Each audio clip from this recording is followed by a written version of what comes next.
लिखिएगा उद्देश्य, अरे सॉरी, हाँ ठीक, अध्यक्ष लिखिएगा। अध्यक्ष हैं प्रोफेसर यशपाल सिंह।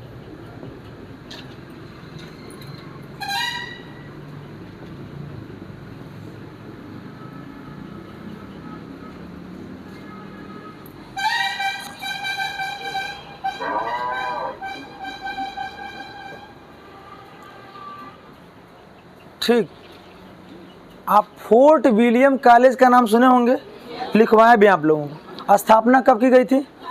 1800, एकदम सिंपल। अब सिर्फ 1800। पहली नियुक्ति किसकी की गई थी पता है? पढ़ाया नहीं है, बताया नहीं, फिर भी हिंदी में पढ़े होंगे आप लोग। फोर्ट विलियम कॉलेज की सबसे पहली नियुक्ति किसकी की गई थी? लल्लू लाल का नाम सुने? लल्लू लाल का। लल्लू लाल की सबसे प्रसिद्ध रचना कौन सी है? श्रीनिवास दास प्रेम सागर। हाँ वही हम कह रहे हैं, आप तो जानते हैं, फिर भी कैसे गलत कर रहे हैं। लल्लू लाल की पहली नियुक्ति गई थी, और सबसे अंतिम नियुक्ति किसकी की गई है? यशपाल सिंह की गई है, सबसे अंतिम नियुक्ति। ठीक है ना, आगे आएंगे भी, लेकिन उस पद पर सुशोभित होने वाले अभी तो वर्तमान में क्या है? अंतिम है आपका। यशपाल सिंह ने को जब बनाया गया वहाँ पर, तो उन्होंने कहा कि शिक्षा में कुछ एक नया आयाम दे दीजिए। पुराना पैटर्न पे पढ़ते चले आ रहे हैं लोग, और धीरे धीरे नई व्यवस्था बढ़ती चली जा रही है, नए नए टेक्नोलॉजी आ गई। जब तक हम नया शिक्षित नहीं देंगे तो नई टेक्नोलॉजी कोई समझ पाएगा? नहीं समझ पाएगा।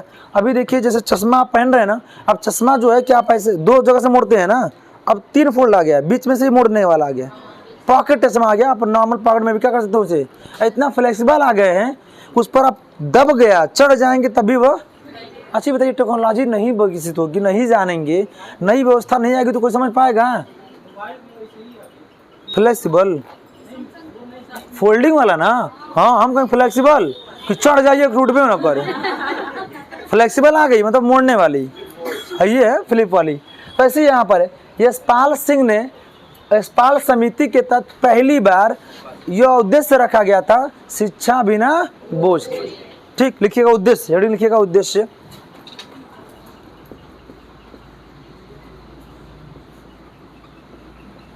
शिक्षा बिना, इसका अर्थ कोई बता देगा?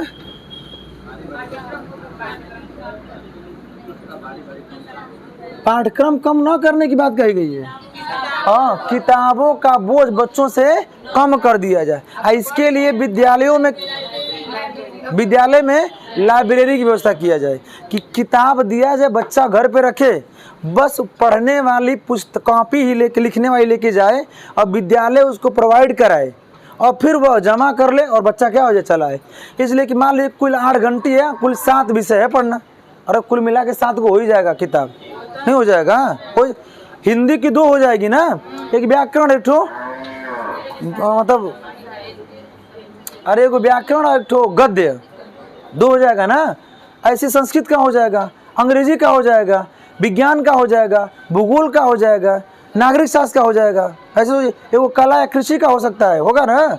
ऐसे करके कुल 8 बुक हो गई, और सबके लिए 2-2 को कॉपी लड़का बना रहा है, तो ऐसा हो रहा है ना। 16 हो गया, प्लस टाइम बास टिफिन बॉटल लेके जाएगा। अब बस्ता लेके अगर कोई ताकतवर हुआ तो के तो चलेगा, हे तो चलेगा लड़का लेके बस्ता, अगर बहुत हुआ तो हेतर लेके चलेगा इधर। सही बता रहे हैं आपको, बस्ता टांग के। ऐसे केसेस हुए। क्या देखिए क्या है, कॉन्वेंट में है नहीं, लेकिन लोग उसको क्या कर रहे हैं, जबरदस्ती चला रहे हैं। कोई आपके नज़र में विद्यालय बताइए जो 25% अपने निजी विद्यालय में निःशुल्क प्रवेश लेता है? कोई नहीं, लेकिन है। अगर आप गरीब परिवार से हैं, आप जानते हैं किसी गरीब का भला करना चाहते हैं, तो आप जाकर एडमिशन करा सकते हैं। लेकिन कब कैसे कराएंगे? आप कह देगा ठीक है हमारे यहाँ 1000 रुपया निःशुल्क प्रवेश की बात, मतलब प्रवेश शुल्क है, कोई बात नहीं, बच्चे को बुक दिलवाएंगे, ड्रेस दिलवाएंगे, अनुशासन के संबंधित जूता मोजा लेंगे, पैसा लगेगा नहीं लगेगा? आप बताइए। तो कहाँ से हो गया? नहीं दे ला पाएगा, इसीलिए वो प्रवेश शुल्क की बात लिख दिया है। अगर यह होता प्रवेश निःशुल्क शिक्षा लिखा होता ना, तब उनको देना पड़ता, जान लीजिए। बात समझ गई ना, ऐसा होता वहाँ पे। शिक्षा बिना बोझ का मतलब वही है कि वर्तमान में बस्ता का बोझ कम कर दिया जाए। कम कर देंगे तो बच्चा स्वतंत्र रूप से जाएगा। इसीलिए छोटे बच्चों में देखेंगे ना, ये लेके बच्चे एकदम हो गए, माता पिता ध्यान नहीं दे रहे हैं, इसीलिए शुरू में चश्मा लग जा रहा है। ये लेके डिस्टेंस मेंटेन नहीं कर रहे हैं पढ़ने का, नहीं करेंगे तो धीरे धीरे दूर रख के पड़ेगा या तो बहुत नज़दीक रख के पड़ेगा, अस्त व्यस्त होकर पड़ेगा, धीरे धीरे दिशबाहिता क्या हो जाएगी, उसके अंदर आ जाएगी। या तो ऐसे लेके चलेगा तो ऐसे लेके चलेगा, जोर पड़ेगा रीढ़ की हड्डी पे, अभी नाजुक होता है। आपको पता है शिशु में जन्म जब बच्चा लेता है तो हड्डी कितनी होती है? 270। अब वही जब शैशवावस्था अर्थात शैशव काल 0 से 3 वर्ष होता है तो कितना हो जाता है? बढ़ जाती है हड्डियाँ 350। सोचिए जन्म लिया तो 270, इसलिए कि कुछ हड्डी मांसपेशी के रूप में होती है। ऐसा मैं बात, जैसे मुर्गा उर्गा खाएं आप लोग, उसमें कुछ ऐसी हड्डी होती है ना जो खाते हैं कुचुर कुचुर लगता है। हाँ होंगे, देखे होंगे, नहीं खाती हैं आप, शाकाहारी हैं, यही लिए हैं, इसे खाइए पीजिए। और जैसे आप वही देख लीजिए, आपको हम सालों साल से देख रहे हैं ना तो घट रही ना तो बढ़ रही है कि नहीं? आप खाती तो सिंपल है, कुछ ना कुछ ग्रोथ और कमी दिखता है कि नहीं है? ठीक, वो अलग बात है कि डाइट मेंटेन करती होंगी आप, ठीक। तो वही जो ऐसा सिंपल है करेगा वो समय से परिवर्तन लगेगा। एक हमारे सर पढ़ाते इसके पहले यहाँ पर, जानते होंगे आप लोग, राम केवल सर, वैसे हैं 10 साल पहले जो देखा था वैसे, और आज देखेंगे तो ऐसे, आप 50 साल बाद देखेंगे भी तो वैसे ही नजर आएंगे। वैसा जीवन कोई जीवन है? आप बताइए। हैं? हाँ शाकाहारी है वो, ठीक। माने हम बस बता रहे हैं, ऐसा नहीं है। हाँ जैसे अच्छा आप क्या हैं, देखने से ही लगता होगा कि आप सर्वाहारी होंगे, बात समझिए ना, ठीक। सर्वाहारी ये हम ही को देख लीजिए, हमको बात करने से लगता होगा दिस इज नोचने वाला इंसान होगा। कंडीशन वहाँ पे है, कहाँ नहीं, बचपन की फोटो देखेंगे तो आप कहेंगे वाह कितनी अच्छी लग रही थी, अब देखेंगे तो कहेंगे वाह कितना सुंदर लग रही है। ऐसा होता है, ऐसी बात नहीं है। हाँ डीपी में देखे हैं एक आध दो बार, आगे देखिए क्या हो गया, किसका है? तो माँ के लिए तो गर्व की बात है कि हमारी बेटी हमारी शक्ल पे गई है, सच्चाई बता रहे हैं, एकदम सेम आपकी शक्ल की हैं। माँ के लिए सबसे गर्व की बात यही होती है कि मेरी बेटी मेरे पे गई है, समझ लीजिए, ठीक है ना। तो अच्छी बात है, शिक्षा बिना बोझ के मतलब ये कि बस्ता का बोझ क्या कर दिया जाए, कम कर दिया जाए। चलिए लिखिएगा, ठीक, लिखिएगा इसमें बच्चे के लिए। देखिए लड़के जो होते हैं वो भगवान का रूप होते हैं, कोई देख लो, ठीक है, तू हने लोग रहा लोग, हमें जरूरत नहीं के केहू कह के बड़े हो जाएंगे। भगवान हम लोग को ऑलरेडी वेदों शास्त्रों में बड़ा बनाया हुआ है, कहने की आवश्यकता नहीं। लिखिएगा उद्देश्य में, लिखिए, हो गया उद्देश्य, लिखिएगा अगला संस्तुतियाँ, हेडिंग लिखिए संस्तुतियाँ।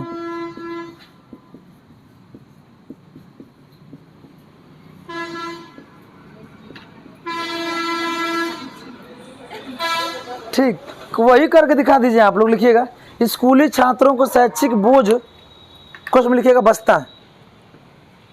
स्कूली छात्रों के शैक्षिक बोझ, कुछ में लिखिएगा बस्ता। पहले हम लोग बस्ता ही बोलते थे, अब झोला या बस्ता बोलते थे, अब तो बैग बोला जाता है। फिर एक ठोर कहाँ बोल रहे थे, कहीं देखे एक बच्चा बोल रहा था, हम सोचे कि क्या कह रहा है वो, कुछ ऐसे कुछ बोल रहा था, स्कूल बैग या कुछ इस तरीके से बोल रहा था वहाँ पे, ठीक है। मतलब कि सोचिए तो हम लोग थैला कहाँ है, बस्ता कहाँ है, इस तरीके बोला जाता था। लिखिएगा बस्ता के बोझ को कम करना, सॉरी शैक्षिक बोझ को लिखिएगा, बोझ को कम करना।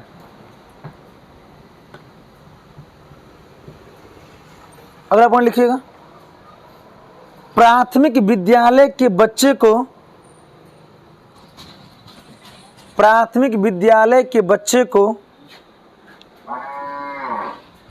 गृह कार्य न दिया जाए, यही आता है। और वर्तमान का ध्यान रख के हम लोग क्या मार देते हैं, गलती मार देते हैं। प्राथमिक विद्यालय के बच्चे को गृह कार्य न दिया जाए,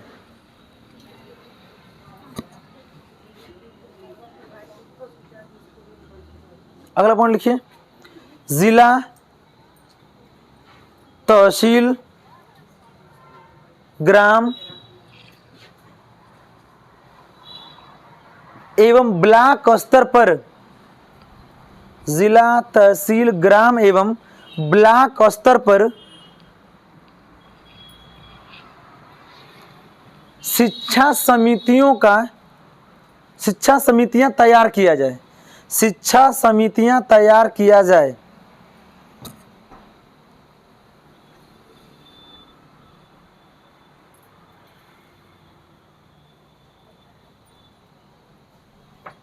किया जाए, अगला पॉइंट लिखिएगा,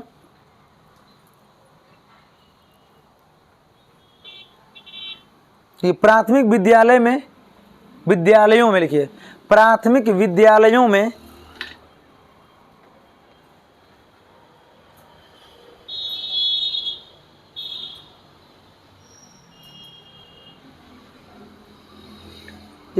उचित TLM के साथ, उचित TLM कैपिटल में लिखेंगे सब, प्राथमिक विद्यालयों में उचित TLM, सबको पता होगा फुल फॉर्म, TLM का फुल फॉर्म होता है टीचिंग, पहला ऑप्शन का फुल फॉर्म दिया टीचर लिखा होगा, ध्यान दीजिएगा, टीचर नहीं होता है, टीचिंग लर्निंग मटेरियल, और हिंदी होता है शिक्षण सहायक सामग्री। ठीक है, क्या लिखे हैं, प्राथमिक विद्यालय में उचित TLM के साथ शिक्षण कार्य कराया जाए, शिक्षण कार्य कराया जाए, उचित TLM के साथ शिक्षण कार्य कराया जाए, शिक्षण कार्य कराया जाए। अगला और अंतिम पॉइंट लिखिएगा, प्रत्येक अध्यापक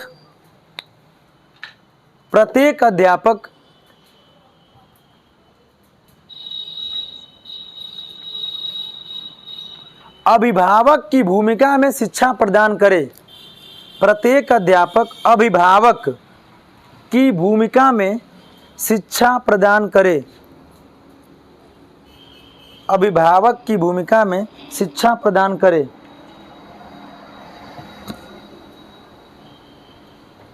शिक्षा प्रदान करे। ठीक, अगला और अंतिम पॉइंट लिखेंगे नोट करके, लिखिए नोट, नोट लिखिएगा, श्रद्धांजलि पूर्वक 500 का लिखिए। ठीक, लिखिए, हाँ पुराना वाला पे। ठीक, अरे हमारी मौसी पुरानी है, मतलब सिंपल, हमारी मम्मी से बड़ी हैं वो, हमारी मम्मी से छोटी हैं, तो हमारी मौसी और क्या कर। ठीक, तो मेरी मौसी जब नोट जब नहीं बंदी हुआ था तो बहुत, मतलब चोर नहीं थी, वहाँ समझिए कि मतलब पैसा बहुत बचा के रखती थी कि मतलब होगा, ऐसे करते ही होंगे लोग, नहीं तो बाकी लोग तो दे दिए ना। उनके 4 लड़के हैं, चारों में से 2 लोग, एक PSC में, एक SI है, दरोगा है, तो वो आए घर, कहना ये मैं पैसा जौन रखले पुरन का वो देव नोट बंद हो गए, वापस कह तो के नया नोट हम दे दे।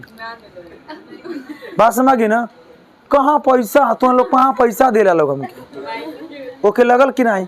फिर बाद में कहना ठीक है हम जात बाड़ी, छुट्टी खत्म ना देवी तो एक पैसा बर्बाद बेकार हो जाई।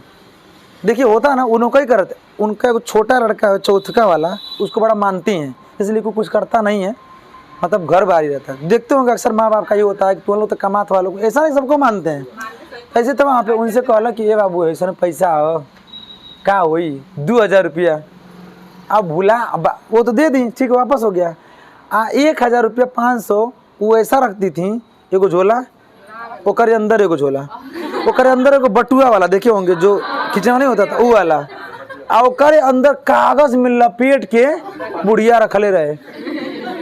बात समझी ना, बस में गई वो देखा वही होता था, अपने छोटकी बेटी के बस खोले के मौके दे आने, तो हमारे मम्मी की मतलब कहे कि ये ठीक मतलब क्यों, तो वो मम्मी गई छुट्टी में लग गए, करी करे हमें कहाँ टंगले हीरे बहन, ठीक देखी तो मैं पैसा रिमोट के 1000 रखले, कहे कि हाय पैसा कहाँ बंद ना रखल नोटवा देखता, नहीं तो यो गए वहाँ पे, ठीक पता चला तो भैया फ़ोन के कहे कि किराया दे, हम तो के दे दी पैसा, एक किराया दे वापस ना करल जी कि हम रख दे, तो लखनऊ में घर लिए तो के मुड़ा के रखे हुए हैं, ठीक है ना, टांगे हुए अपने घर में, एक माँ की स्मृति के तरीके से और यादें के तरीके से भी, बात समझिए ना। तो ऐसे था पहले को बड़ा मतलब कोई चीज़ को क्या करते थे एकदम छुपा संभाल के रखते थे, ठीक लिखिएगा अगला, तो वही स्मृति की तरह यहाँ लिखना है, नोट लिखिएगा। 15 जुलाई 1993 को, 15 जुलाई 1993, देखिए 92 में है लेकिन 93 में है वो, 15 जुलाई 1993 को इस समिति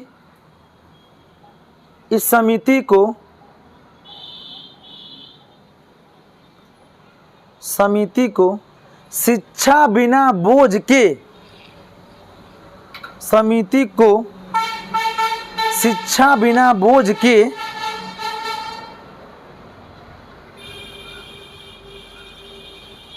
शीर्षक से रिपोर्ट पेश की गई, रिपोर्ट पेश की गई।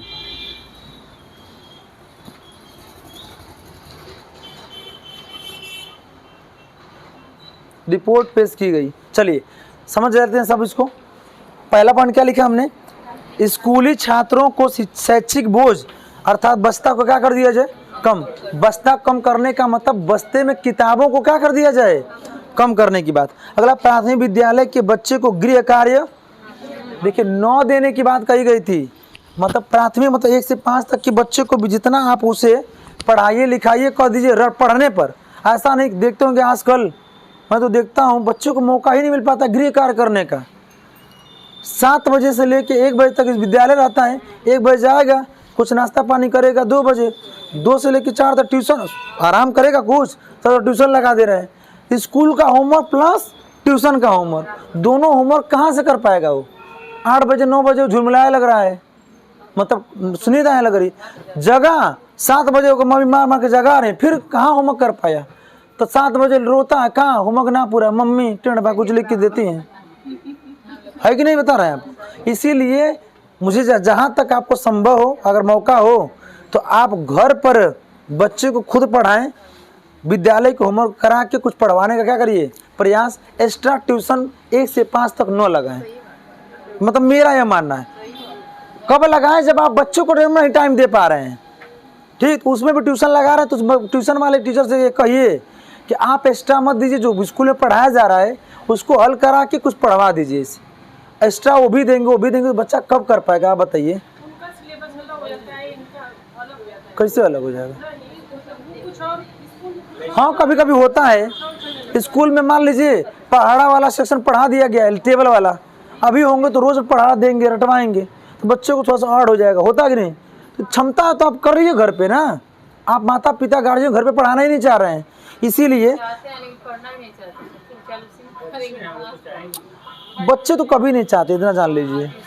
हम ही लोग नहीं चाहते थे कोई पढ़ना, वो तो एगो सबका हुआ करता था, एगो एक हुआ करता था पहले, ठीक, कोई वही सबका इसे बोलते थे, होता था पतला लेकिन घाव बहुत गंभीर करता था, ठीक, तो होता है। अगला है जिला तहसील ग्राम एवं ब्लॉक स्तर पर शिक्षा समिति। अच्छा बताइए, शिक्षा समिति तैयार करने का उद्देश्य क्या था। इसलिए अगर एक कोई हैंडल करेगा वह व्यवस्था सही होगी कि अलग अलग व्यवस्था हैंडल करेगी वो हो जाएगी। अलग अलग ग्रुप बनाकर शिक्षा समिति हैंडल कराया जाएगा तो शिक्षा में बहुत अच्छा व्यवस्था हो जाएगी। अगला क्या लिखे हैं, प्राथमिक विद्यालयों में उचित टीएलएम, सिंपल है, पहले के लोग टीचर टीएलएम का प्रयोग नहीं करते थे और उचित टीएलएम का प्रयोग करेंगे तो बच्चा आसानी से क्या करेगा, पढ़ सके। जैसे भूगोल पढ़ाने जाना तो आप ग्लोब और मानचित्र लेके जाइए, टीएलएम में भी टीएलएम का ही पार्ट आएगा।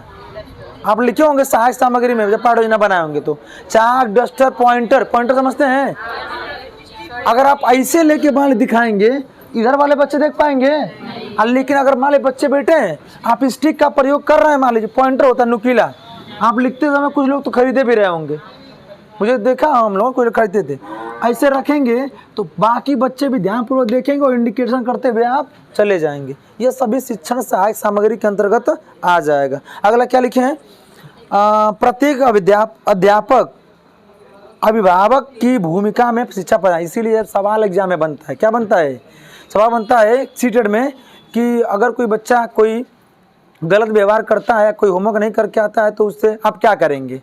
पहला ऑप्शन लिखा उसका अभिभावक संपर्क करेंगे, यह ऑप्शन कब बोल नहीं, इसलिए कि आप विद्यालय में आप खुद उसके क्या हैं, अभिभावक, इस भूमिका से पढ़ाएंगे। ठीक, अगला लिखा है 15 जुलाई 1993 को इस समिति का मुख्य शीर्षक क्या रखा गया, शिक्षा बिना बोझ के, और इसी नाम से रिपोर्ट क्या हो गई, पेश की गई। लेकिन रिपोर्ट पे बहुत काम नहीं चला, और जब नहीं चला तो क्या आया, एनसीएफ 2005, यही लिखिए, खत्म करेंगे एनसीएफ 5। आप लोगों के होमवर्क क्या रहेगा, आरटी 2009 पढ़ाएं, ऐसा नहीं पढ़ाएं, आरटी 2009 आप लोगों का काम होगा लिखना। जानते सवाल क्या आएगा आरटी 2009 का, बता दे रहे हैं आपके एग्जाम में। आरटी 2009 पहली बार कब पारित हुई, तो पारित हुई थी 9 में, लागू कब हुआ 1 अप्रैल 2010 को, के छोड़ के, उत्तर प्रदेश और जम्मू कश्मीर को छोड़ के। उत्तर प्रदेश में कब लागू हुआ, 27 जुलाई 2011 को। यही 3 बात याद कर लीजिए, एग्जाम में यही आया हुआ है, पिछली बार सुपर टेट में पूछा गया सवाल। बात समझिए ना, इतनी बात के बाद आप लोग पढ़ लीजिएगा। कहाँ से पढ़ेंगे, किसी की बुक का, किसी नेट का मदद लीजिएगा। लेकिन अगले संडे को मुलाकात हमारी आपकी हो तो आरटी 2009 सबके कॉपी पे लिखा होना चाहिए। एनसीएफ 2009 पढ़ लीजिए, सॉरी एनसीएफ 2005 नहीं पढ़े हैं, ऐसा नहीं है कि ना पढ़ाया गया हो टेट में ना, हाँ बिल्कुल पढ़ाए हैं, कोई दिक्कत नहीं, अपने से लिख नहीं सकते हैं क्या। अब ये थोड़ा है कि हम, अरे फुल फॉर्म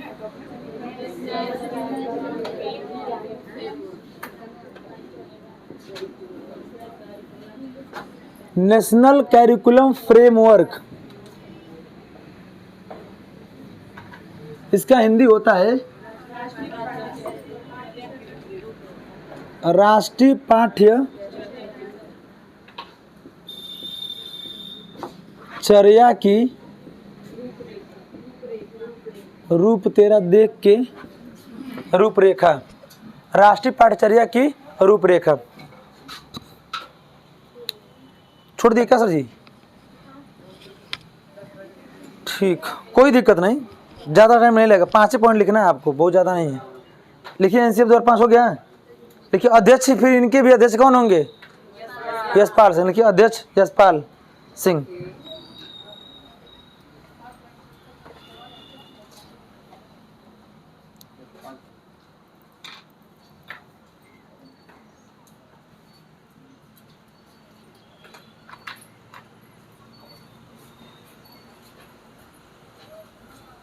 यशपाल सिंह हो गया।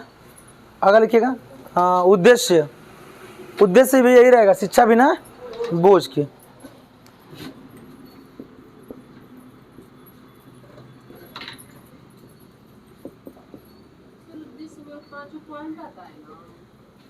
कौन चीज, वो उद्देश्य नहीं है, वो मूल सिद्धांत है, मूल उद्देश्य है, वो मूल है, जो 5 पॉइंट है ना वो मूल है।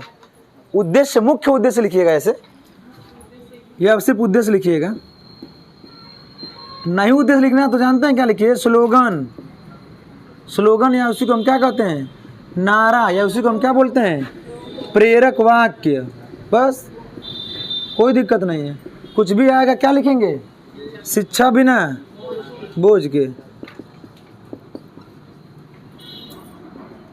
बोझ के। उसके नीचे लिखिएगा यह किससे लिया गया, किस ग्रंथ से, रविन्द्रनाथ टैगोर के किसे, सभ्यता एवं संस्कृति एवं प्रगति से लिया गया। लिखिएगा अगला पॉइंट, हाँ सही बोले, लिखिए अगला पॉइंट लिखिएगा, यह रूपरेखा, यह रूपरेखा रविंद्रनाथ टैगोर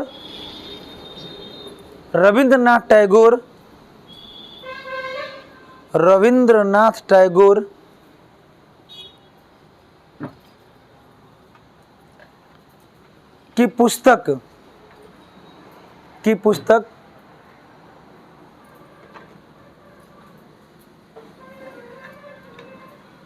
क्या जी, सभ्यता एवं संस्कृति से लिया गया है। सभ्यता एवं संस्कृति से लिया गया है। अब लिखिएगा हेडिंग मूल उद्देश्य।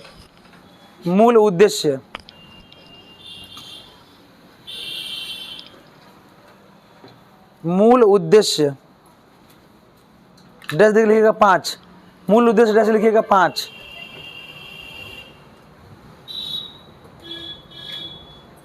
अगर सवाल बनेगा, एनएनपी अभी लागू हुआ नहीं है, अब तक का सबसे नवीनतम दस्तावेज रूपरेखा कौन सा है, तो आप क्या बताएंगे? 2005 बताएंगे। लिखिएगा पहला क्या है? ज्ञान को बाहरी जीवन से जोड़ना या जोड़ा जाए। पहला पॉइंट, ज्ञान को बाहरी जीवन से जोड़ा जाए या जोड़ना।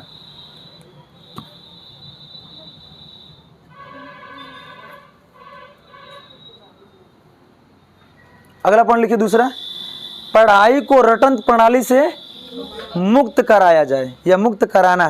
पढ़ाई को रटंत प्रणाली से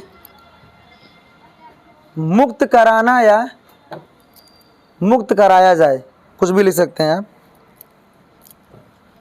मुक्त कराया जाए। अगला लिखिए तीसरा पॉइंट, पाठ्यचर्या मतलब क्या होता है? एक तरीके का रोज समय सारणी लिखिए, क्वेश्चन में लिखिएगा पाठ्यचर्या, क्वेश्चन में लिखिए समय सारणी। पाठ्य पुस्तक केंद्रित न हो, पाठ्य पुस्तक केंद्रित न हो, पाठ्य पुस्तक केंद्रित न हो।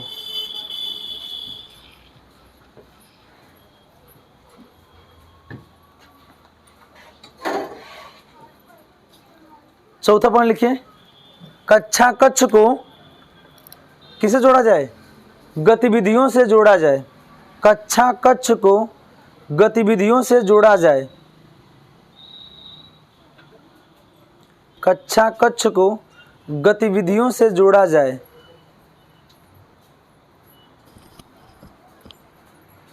कक्षा कक्ष को गतिविधियों। और पांचवा लिखिएगा अंतिम, ठीक है, राष्ट्रीय मूल्यों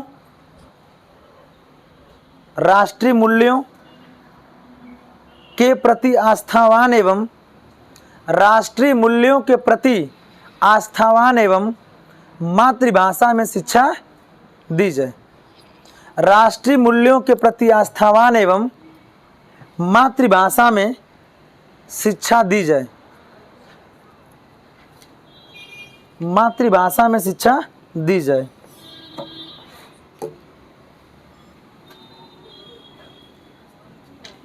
क्या हुआ? आस्थावान क्या होता है बता रहे हैं, सब छोड़ कर आ रहे हैं अभी। पहला जान के सबको, ज्ञान को किससे जोड़ा जाए? मतलब व्यवहारिक ज्ञान से जोड़ा जाए। ठीक, अगला क्या लिखे हैं? पढ़ाई को पहले रट कर पास होते थे बच्चे, अब कर रटने पर जोर नहीं देना है, कंसेप्ट बताना समझाना है तब बच्चों, अर्थात अभ्यास कराना है। अगला क्या है? समय सारणी, पाठ्य पुस्तक केंद्रित ना हो। ऐसा नहीं कि पाठ्य पुस्तक के आधार पर ही हो, बात समझिए ना। पाठ्य पुस्तक से हटकर भी आप समय सारणी बनाइए। वर्तमान के पाठ्य पुस्तक इतना डिपेंड हो जाता है कि बाहरी जीवन, बाहरी चीज़ों के और बाकी चीज़ नहीं कर पाता है, तो बच्चे के अंदर कुंठा या अवसाद ग्रसित होने लगता है। इसको हटा दिया जाए। कक्षा को किस जोड़ा जाए? गतिविधि, एक्टिविटी के साथ। बताए थे एकदम सिंपल तरीका। पहले हम लोग पढ़ते थे कोई भी कविता तो बस सीधा खड़ा होकर कविता पढ़ दो। अब प्रत्येक गतिविधियों का प्रयोग करके, ठीक है ना, प्रयोग किया जा रहा है। अगला क्या लिखे हैं? राष्ट्रीय मूल्य का मतलब, राष्ट्रीय मूल्य का मतलब आप भारत के नागरिक हैं, तो भारत के नागरिक होने के साथ साथ आपको क्या मूल्य होना चाहिए। इसके साथ साथ आस्थावान का मतलब यही है कि मैं राष्ट्र के प्रति हमेशा क्या रहूँगा, क्या निष्ठावान रहूँगा कि राष्ट्र की संपत्ति हमारी संपत्ति है। कहीं पर भी कोई भी ऐसा देखते हैं तो उसको हम क्या करेंगे, मतलब तोड़ेंगे नहीं। जैसे मान लीजिए सरकारी बस है, सरकारी बस में आप जाते हैं, कोई भी सामान देखते हैं ढीला है, उसको लगता है खोलने, लेकिन नट से घर चले आते हैं। ऐसा नहीं करना चाहिए, बात समझिए ना। कहीं आप जाते हैं होटल में, कहीं रुकते हैं, वहाँ पर आप देखते हैं तो टॉवल लेके घर चले जाते हैं, ठीक है, छतरा लेके चले जाते हैं। हाँ हाँ, ट्रेन में आप जाते हैं, एसी में है, बहुत से लोग देखे हैं चपत के बेडशीट लेके निकल लेते हैं। आपको क्या लगता है कि वो क्या बोलते हैं, भरपाई उस रेलवे करेगी? चार आना नहीं, वो तो लिस्ट बना दे देगा भाई कि हम क्या करें, गुम हो गया है, समझा ही देगा।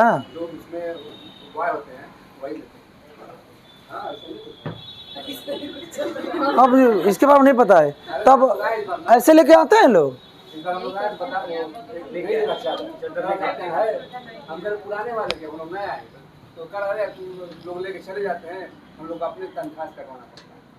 अब जो भी हो, लेकिन एसी में अगर कोई ऐसा कृत करता है, ऐसी चीज़ तो बिल्कुल गलत है, ठीक है ना। कि अब चदरा लेके आ रहे हैं, अरे खरीद लीजिए चदरा, ठीक, तो अच्छा है, उसमें कम्बल वम्बल बड़ा बढ़िया देते हैं सब, ठीक। अगर कभी मौका मिले तो आप भी लेके ना आइए, ठीक है, ये मांग करें चले आइए, ठीक। अगला राष्ट्रीय मूल्यों के प्रति, यही आस्थावान का मतलब राष्ट्र की संपत्ति का आप ध्यान रखते हुए कार्य करना चाहिए। एवं मातृभाषा में शिक्षा, अर्थात कभी भी आप हिंदी बोलते समय, हिंदी लिखते समय या हिंदी में भाषण स्पीच देते समय अपने आप को ऐसा न समझें कि मैं हिंदी बोलता हूँ तो मतलब हीन भावना है। आप हिंदी के शब्दों का प्रयोग करके किसी को आप अपना भी क्या कर सकते हैं, बना सकते हैं, ठीक है। चलिए आज के लिए इतना ही। आपका होमवर्क बस यही है, आपका होमवर्क बस यही है कि आप क्या करेंगे, RT 2009 सब लोग क्या करेंगे, लिख जाएंगे, ठीक है।